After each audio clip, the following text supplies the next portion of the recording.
2 or 3 weeks ago, you might recall I made a video where I climbed Mount Archer on my new Polygon Siskiyou T7A to test its battery range. At one stage I pulled over and pointed out some odd-shaped hills in the distance and mentioned that I'd be riding there in a gravel race the following Sunday. Well, that race happened. It was a weird experience, not the race itself, but because the course was pretty much flat, which I knew, and I ended up riding my e-bike. So, yeah, that made it weird. So this is the tale of why I rode an e-bike in a gravel race, how I won, and why I will probably never do it again. I'd originally planned to ride the 20km short course on my Monster gravel bike. It's a beautiful rig, purpose-built for this type of riding. Customised 2017 Giant XTC hardtail. It's got flared drop bars, nuke-proof rims and a GRX group set. But during a test ride the next day, the bike developed a new mechanical noise in the drivetrain.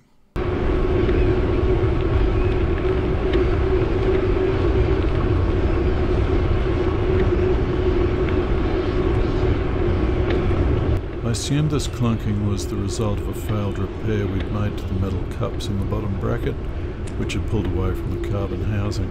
So at this point, devastated, I considered scratching from the race. As fate would have it though, later that day on a social ride, a young bloke mentioned he was also doing the gravel race, but the longer 55km course on his e-bike, and I thought, that could be fun. And, because idiots like company, I then corralled another mate into entering the e-bike category as well. So, it's the morning of the race. The course was an out and back type loop, meaning that you would pass other competitors riding in the opposite direction and be able to see how far in front or behind you were. It was a handicap race with a staggered start, so only 3 or 4 of us taking off at a time. 2, 1, go.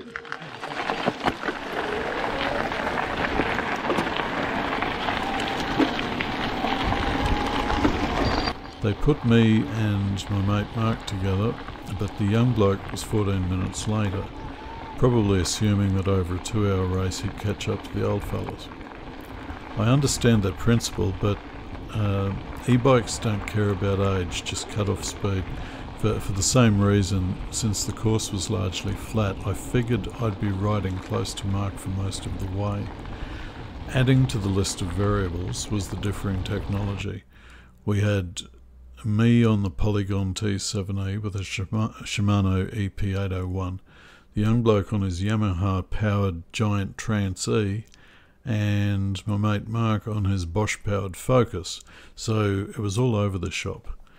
I had no idea how accurately the speed limiter kicked in, nor how much time lag there was on my head unit, so with such a mix of riders and tech, I was really interested and a bit excited too, to see how the race played out. So we're on the start line, we head off and the speed limiter kicks in within a few seconds. One bloke from Victoria is on an analogue gravel bike and he pulls away, and that's okay because he's in a different class and we're not racing directly against him. Might as well turn the motor off. Sorry? Might as well turn it off. It's not helping me. No, I think what we've ended up doing is just riding heavy bikes. Yeah. So with all of this in mind, I decided I didn't just want to win by handicap, I wanted to win by actual riding time. This added a new dimension to the race because I had to stay conscious of where the young bloke was, who we couldn't see, despite the fact he started 14 minutes behind me. So what I had to be conscious of throughout was that when I hit the far end of the course, I needed to be at least 7 minutes in front of the young bloke when he came back in the opposite direction. Any less, then technically his riding time would be less than mine. Well, he's got another 2 minutes to show up to be in front. So hopefully I won't see him for 3 minutes. There he is, Nick. I think it might be. Hey, hey! Yeah, you know. You'd be too far for us. Something like that. Whoa, shit! He's right on 7 minutes. He's right there with us. We'll have to pick up the pace on the way home. Oh, right. Oh man, my ass. Yeah, I'm working hard here.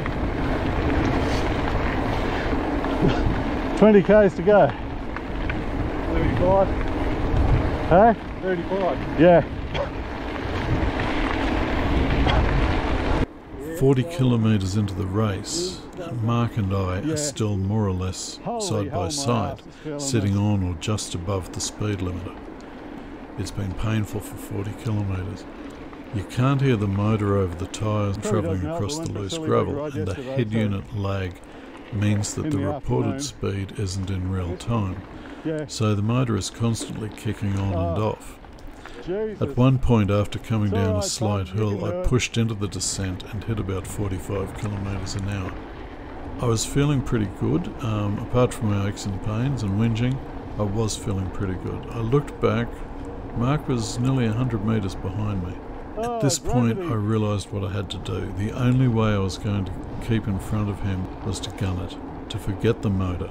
I had to finish this race in analogue mode. 30 kilometres an hour average for the next 10 kilometres. That's no problem, that's how I train. Hard gear, heavy bike, high speed. Over the next few minutes I started overtaking some of the slower analogue riders and ended up crossing the line in 2 hours 9 minutes. Mark came in at 2 hours 11 minutes and the young bloke at 2 hours 13. So I won not only in the handicap but in the actual riding time. This is why I'll probably never do it again. An e-bike on a flat gravel circuit is pretty pointless. For more than 2 hours I averaged 26.6 kilometres an hour on a bike that is speed limited to 25. That bike weighs 24 kilograms. It's a tank.